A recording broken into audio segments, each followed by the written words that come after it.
Welcome to Student Connections, where students connect with their community.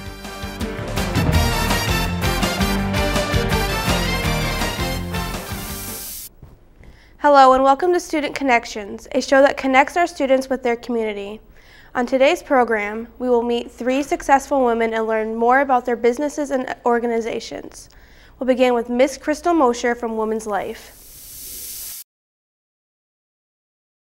Hi and welcome to Student Connections on M6, your hometown station. I'm Aaron Armstead. Joining us in the studio today is Crystal Mosher of Women's Life Insurance Society.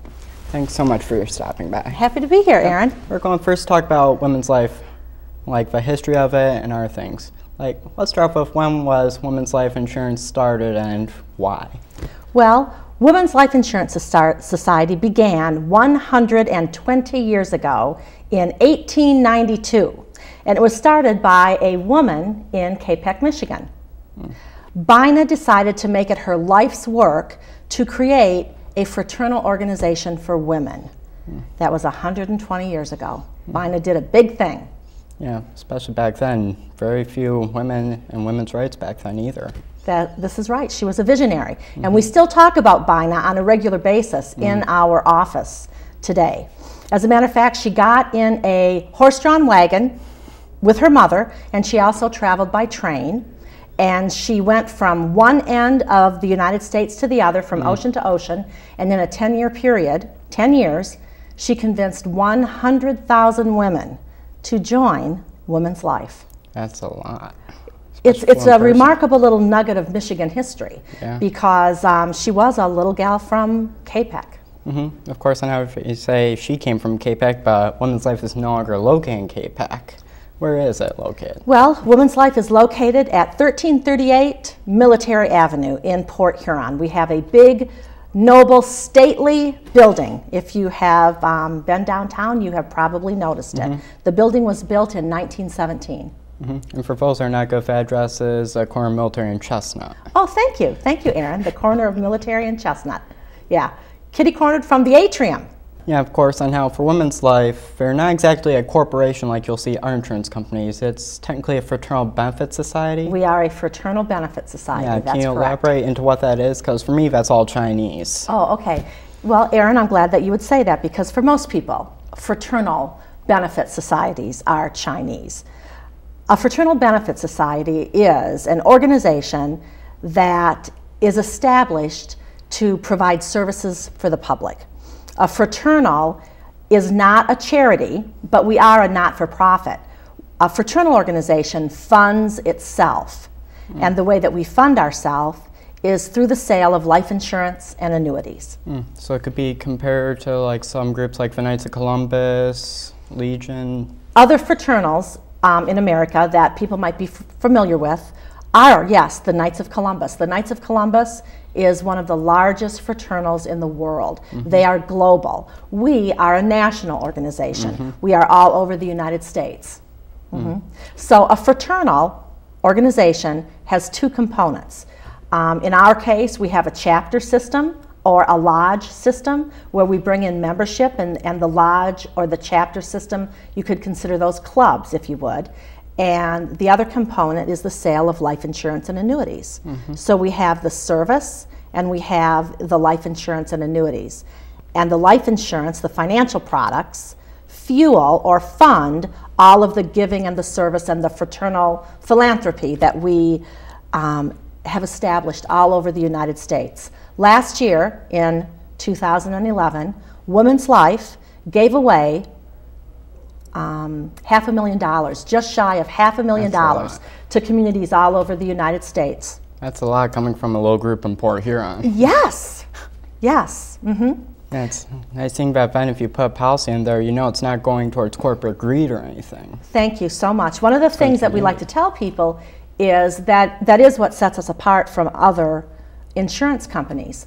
When you spend money with Women's Life, when you purchase a life insurance policy or an annuity, we like to say that the money that you spend, you will see tenfold in your own community. That's nice. Of course, now you mentioned like within 10 years, the founder got around 100,000 people to join. How has that grown and changed after that, since there's been about another 110 years? Yes, it's been 110 years, and an interesting thing has happened with fraternal organizations in the United States.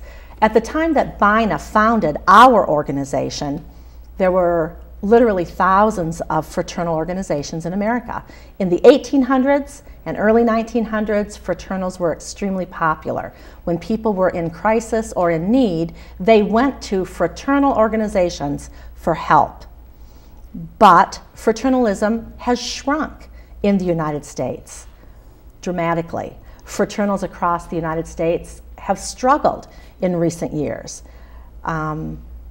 We now have less than 100 fraternal organizations still operating in our country. And we are very, very proud, Aaron, that Women's Life is one of the fraternal organizations that have stood the test of time. We are proud of our legacy. So we are one of less than 100 fraternals still operating. Yeah, so how has women's life insurance itself changed over the years? Well, it's actually changed a lot. One thing that I want to make note of, Aaron, is that when BINA started our company in 1892, BINA had a tremendously revolutionary idea. She would create a life insurance policy for women. Now, today, that doesn't seem like any big deal because a woman can purchase life insurance from anybody in 2013. But in 1892, if you were a woman and you wanted to purchase life insurance, you pretty much had to buy it from BINA. That was cool. Everybody jumped on the bandwagon, though. And so that's a big change for us. That is one thing that truly has changed in the last 120 years. The competition is, you know, competitive. Another thing that has changed, and you pointed this out earlier to me when we were chatting casually, and that is that we invited men into our organization in the 1940s. So originally we were a company that was started by women to empower specifically women. But today we are a family organization. We are truly a family organization. Of course, that may confuse some on how it's women's life now, but it accepts everybody now. Well, you know, you're probably true about that. We market primarily to women, though. Our entire marketing theme is women. But women have boyfriends and husbands and sons and grandchildren, and we like to keep the men around to carry the heavy stuff. That's what I always like to say. So it's kind of like, if you will, Ford truck. They market primarily to men. But if a woman wants to buy a Ford truck, they can buy one, can't they? In fact, for a fun fact, the president of Women's Life is a man. Yes, that is a fun fact. That's another way that Women's Life has changed. Thank you, Aaron. Yeah. He is the very first male president that we have had in 120 years. It's quite a big deal for those of us that are involved with Women's Life. Of course, now you mentioned on how there's many different aspects of women's life. Why don't we try going more in depth into it, like into the insurance and that? Well, I wish I could, Aaron, but what my boss would say is that's not my pallywhack. We do sell life insurance and annuities, but I would encourage everyone to call the home office and ask for Diane Bedore.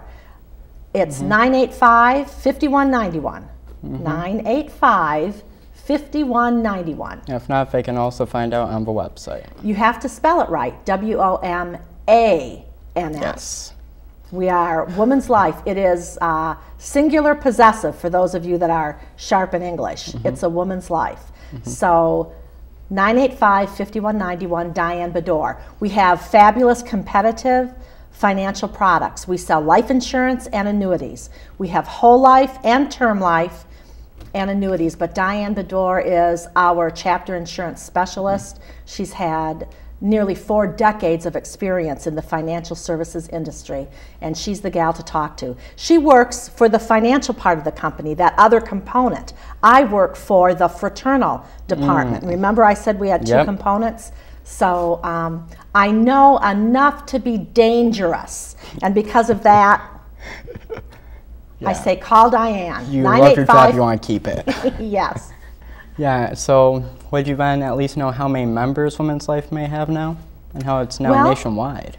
It's nationwide. It's been nationwide for a long time. I don't know exactly how many members. We have chapters all over the United States. I know that we are most dense in the Midwest, Michigan particularly. The city of Port Huron has more chapters than any other city in the United States, which would stand to reason since we house the home office. We have chapters in many states. New York comes to mind, Florida. These are some of the states that we have more chapters in. Ohio, Indiana. Right now, I think the last chapter that was chartered was 890 something, but every state has the same numbers. We use the same number system in every state. So Columbus, Ohio has chapters in the 800s as well. So you can actually go on our website though, and all of our chapters are listed.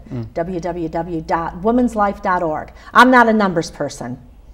Yeah, do they like go them by like single and that, like one number they get bumped up? Well, chapter 11 is Review 1 is a chapter that started back when Bina was still living. We still have that operating in the city of Port Huron. That chapter has been operating for, I believe it's over 100 years. I think 110 years. We have several chapters in the United States that have been together for over 100 years. That's incredible. Women that are meeting on a regular basis, getting together to have a good time and serve their community. And Women's Life funds that service. Yeah, it seems though for some of these fraternal groups, you can tell how well they are by how old their number is. And how like you can see like some circles or councils for Knights of Columbus, I should say, and how they have numbers like in the early thousands or 2000s, which means they're like from the 20s. Oh yeah. And in fact, I guess that too would reflect for Women's Life. Yes, I think that you're right about that, Aaron. I wouldn't argue that. Yes. So we have chapter 1 and we have Women's Life chapter 11 is in town, and Women's Life chapter 611 is in town, and we have a lot of 800 chapters in the 700s. Yeah. What types of chapters are sponsored? Well, my job, I can speak for my job, I bring women together to meet on a regular basis and have fun and deepen their friendships and do a side of good works. So recently I chartered a chapter in Franklin, Michigan, which it's kind of in the Rochester area. And these gals are very excited about making an impact on their community, and they're first going to become visible by being participants in the Franklin Chili Cook-Off. And they call themselves the Franklin Guardian Angels. So they're going to get together on a Saturday morning, March 9th, I believe it is, in Franklin, and put on aprons and make a fabulous pot of chili, and they plan on winning the contest. Yeah. And that's all to raise money for the city of Franklin. Is charter groups only exclusive to women, or are men allowed in it now? Every time a chapter comes together, the people that bring that chapter together, it takes 10 to form a chapter, and we like to get those numbers up to 50 and 60 and 75. But the people in the chapter determine the personality of the chapter. So we have chapters that are co-ed. Many of what we call our legacy chapters, the chapters that have been meeting for years and years and years, are co-ed chapters. The new chapters that I put together as my job, that's what I do, most of them are comprised of women. Although eventually guys do get involved because we have a lot of fun and the guys don't like to miss out. Yep. Yeah, that sounds very interesting. And we'll be back with more after this. You may be eligible for a credit on your electric bill if you experience lengthy or frequent service outages. To request the $25 credit, contact your electricity provider. For more information about the credit and tips for surviving power outages, call the Michigan Public Service Commission at 1-800-292-9555 or visit their website at michigan.gov/MPSC and click on Consumer Information. A public service message from the Michigan Public Service Commission. Welcome back to Student Connections. Before a break, we're talking about Women's Life here with Crystal Mosier. So, and how it's an insurance company too, what do you think makes Women's Life unique compared to our companies that also invest in insurance, like Colonial Penn, Bankers Mutual of Omaha? Well, absolutely the thing that makes Women's Life unique, Aaron, is that we spend all of our money giving back to our communities throughout the United States. Every single chapter in the United States receives $5,000 annually that they can give to causes that they care about in their own communities. Women's Life finances individuals in need, 501c3 charitable organizations, and community needs. So when a person purchases a product from us, we have that fraternal giving, that fraternal service, that philanthropic component to offer, if you will. And I think that's a wonderful edge in our economy today. I think that people are very interested in supporting fraternals because people need help. We're in a tough economy. I fear too. Feels though for this on how you can invest in Knights and that, but it seems though you're also getting more from Women's Life on how you'll also get peace of mind in that too. Like if you buy a policy, you know that your family will not have to worry, and then our people in the community then won't worry. Good point. I think we'll add that to our next financial presentation. Yeah, if you purchase a life insurance policy, you get peace of mind, you don't have to worry, and the community doesn't have to worry either because they're getting help. You bet. I found outstanding $5,000 each year to each chapter, and if you look at it too, our companies like Mutual of Omaha, you'll see them everywhere on TV. You never see Women's Life. You never see Women's Life. We don't advertise on television. We give all of our money back to our communities. So that advertising comes through word of mouth and through people feeling tremendous affection for Women's Life because of the gift of giving that we do so well. Well, I guess this might be a milestone. First time for Women's Life on TV. Yeah, of course, for the insurance industry and how we've seen a change in the country and how the baby boomers, they're now approaching the age of retirement. How do you think that might affect Women's Life? Like on how the major part of the nation's just aging? Well, the nation is aging, that is for certain. I think it affects us in a positive way, quite frankly, Aaron. One of the things that we offer communities is the opportunity to come together socially. People that retire, and many baby boomers are retiring, absolutely.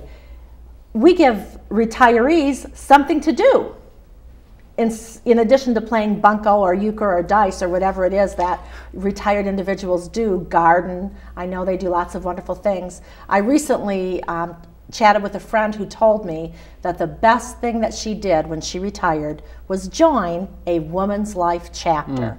And we were chatting with another woman who had just retired, and she was thinking of joining Women's Life. I thought that was I thought that little comment sealed the deal. So we bring women together and give them an opportunity to have meaning in their life because they're reaching out and helping others. We're going to go now more towards you, going from the company, since you're a great person already. How long have you been working for Women's Life exactly? I have been working for Women's Life, it'll be 5 years. 5 years in March. Yeah, could you tell us what our companies you worked for before that? Oh, you don't want to hear that. Okay. Well, 5 years now, a whole lot, but how has the company changed since you first started? Well, one of the biggest changes since I got involved with Women's Life is that we have a brand new president. So Chris Martin is our president. That was a huge change. Gosh, we have lots more chapters since I got involved. I think that our name has gotten a lot bigger just in our close-knit community. Oh gosh, what are some other changes that we've seen? Well, we have your aunt retired. That's a change. Yes. Your wonderful Aunt Mary Slosky was our receptionist for, gosh, 35 years, yeah, 1968. I'm sure. Yeah. Oh my gosh, 45 years. Yeah. Wow. So that's a change. I have a new boss since I came on board, so that's one of the best things about my job. I'm wearing that. Well, actually, obviously, I can see you enjoy your job. I like being on television. That too. I'm not on television every day. Neither am I. Yeah, I like my job. Yeah, can you tell us why? Why do I like my job? I think I like my job because I have a wonderful department that I work with. You mentioned Sue Stein earlier when we were chatting. Sue Stein is in my department. Pam Heberling. We have a new gal, Michelle Archer. I think Michelle graduated from Marysville. She's brand new in my department. My boss Julie Langoff is a wonderful boss. I think that's one of the reasons I love my job, because we have a great chapter development department. Karen DeShane is our manager of communications. She's a wonderful person to work with. I would have to say that the number one reason I love my job is because of the fabulous people that support me and what I do at our home office. We have a beautiful atmosphere to work in, although I'm not in the office very often. I buzz around town in my car. I buzz around town and all over the state of Michigan, so I like that. Nobody's looking over my shoulder. That's very cool to have a job where I'm independent. And I love the people that I meet when I'm buzzing around. I meet all sorts of people. I roll out our program to women, and women receive what I have to offer with a lot of enthusiasm and hope and anticipation, and it's great to be able to offer to people what I have to offer them. I think your event might be one thing that helps women's life as a people, because as you said, one of my aunts, she retired after being there since 1968. You see a ton of them who've been there for decades. A ton of them, yes. And when you go into a place to get a job and you see that the people have been there for decades and decades and decades, you know that you are looking at a job at a wonderful place. Yeah, you can tell that the people care. They're not counting down the days to when they retire. Yeah, people don't stay at a place unless it's a great place to work, and women's life is. And what advice will you give to someone going into the industry as far as insurance or working for the fraternals?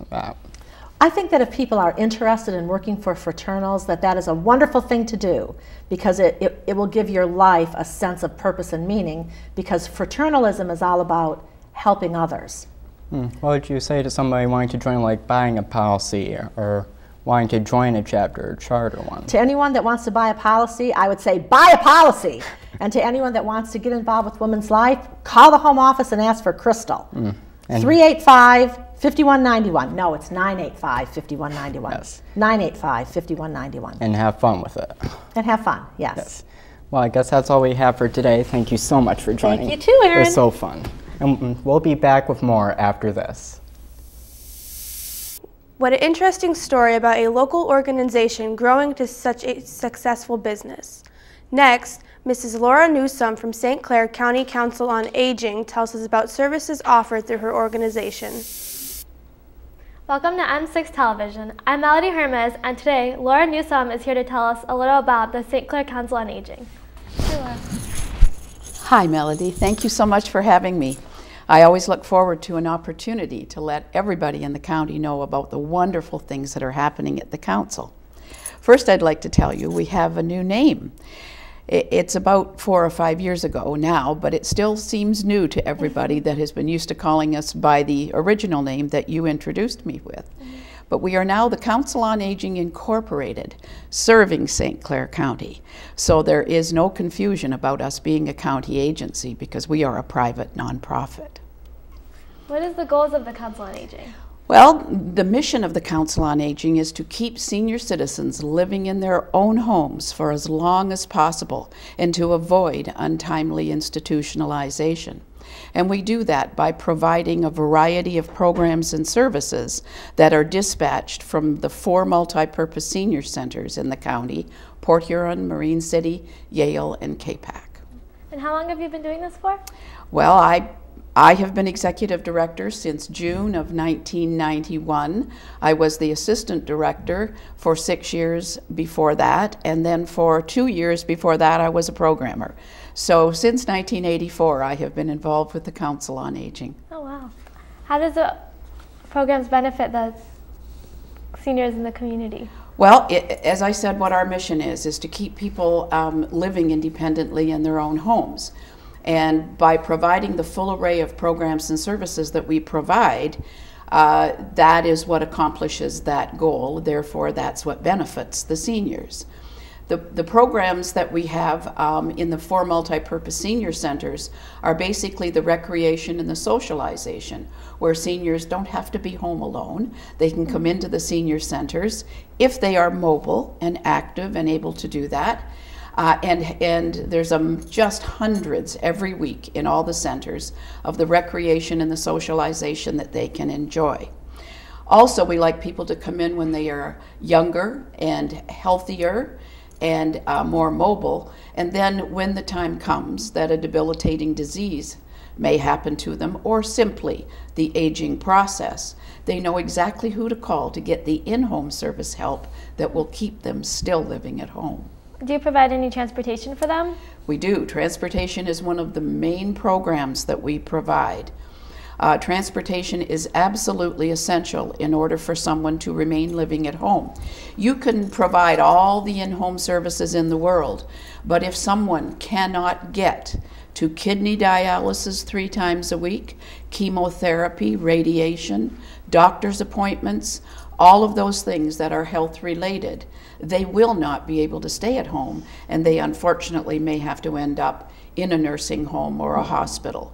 So the transportation becomes a key factor in them being able to live at home.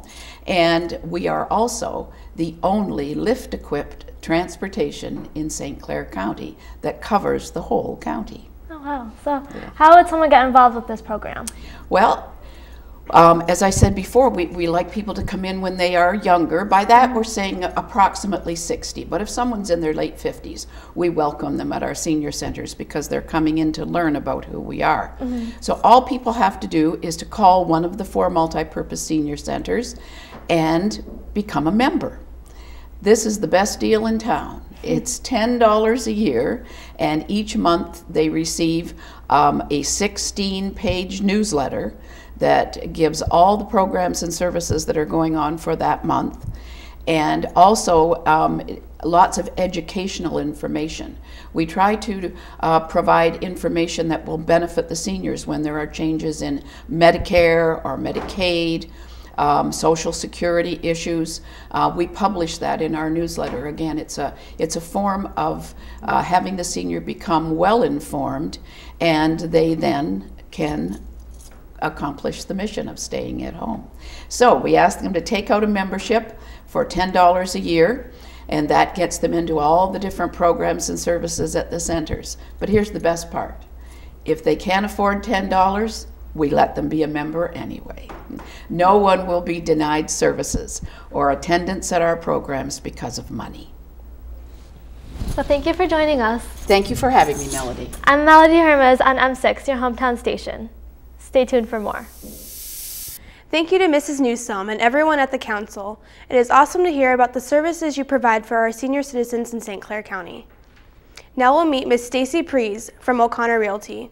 Ms. Prees talked to our own Erin Basie about the housing market. Hello, I'm Erin Basie with M6, your hometown station, and today I'm joined by Stacy Prees from O'Connor Realty. Hi, Erin. Hi, Stacy. How long have you been a realtor, Stacy? I've been a realtor for 17 years almost. I've been with O'Connor Realty since 1996. Do you enjoy your job? I do. There are certain aspects of my job that I like better than others, but I'd rather be out, selling houses, showing houses, rather than behind a computer. But both are required to do your job well, so take the good with the bad. And has the housing market seen much improvement recently? Well, there's a lot of different factors that go into that, but whereas we have not seen large increases in values, we have seen an increase in the amount of houses selling. In Marysville School District, for instance, 2011 there were about 113 houses that sold, but in 2012 we saw 158 houses sell. So that is a good sign for the housing market, but we really would like to see an increase in values as well. And how long does it take to sell the average home? Well, that's another thing that's on the upside. About, on average, somewhere between 70 and 75 days on market for 2012, whereas in 2011 we were seeing over 100 days. So that's another good sign. Do you need any special qualifications to be a realtor? You don't need special qualifications prior to, but what you do have to do is take a licensing course and then pass a state exam, and then if you want to further go on to become a broker, you have to have 90 hours of class time, as well as 3 years experience. And do you ever have to fix up homes to be in good selling condition? Yes, more or less. When I do a market analysis for a client, I will make recommendations on things that they should do. Usually, I don't specify anything that's going to be too costly. On the other hand, the recent market's seen a lot of foreclosures, and they have companies that'll come in and fix houses up, do things that are necessary in order to sell and to finance a home. What are the most important aspects when it comes to selling a house? Today, and actually for about the last 5 years in a down market, it's most important to price your home correctly. It also helps to be in good selling condition, but everybody knows that no matter what condition, if the price is right, it will sell. And what types of houses are selling right now? Well, there's always been a fairly decent first-time home buyers market, but in 2012 and now into 2013, what we're really seeing is a supply and demand problem. There's not a lot of houses on the market. On average, Marysville has about 90 houses on the market, and today there's 43 houses on the market. So with supply and demand, if you're in any of the markets that are short on supply, they're selling a lot more quickly. So higher end houses are in very high demand right now. And then, like I said, consistently first-time home buyers market is always, moving. What do most people that are buying houses look for? Well, it runs the gambit depending on what price range they're in. First-time home buyers tend to be a little bit less realistic on what they're going to get for the money that they're willing to spend.